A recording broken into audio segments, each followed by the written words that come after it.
Hi guys, thanks for joining the session. This is a quick video to explain how to do the Power BI upgrade testing using Datagaps BI Validator. To begin with, we need a data source.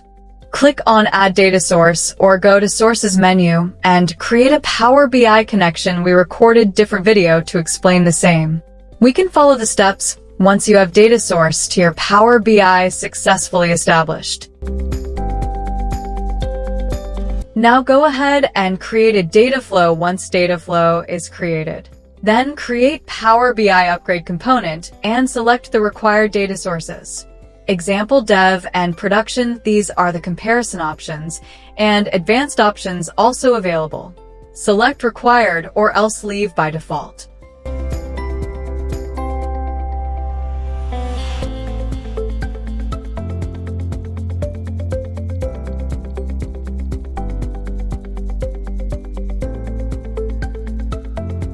And click on Next, and click on Add Pages window. It will launch the Add Pages window and add the required page.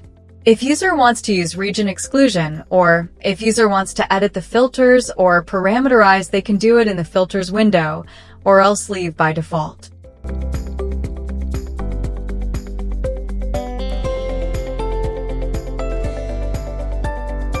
Click on Report B. If the report matches automatically, it will load the report.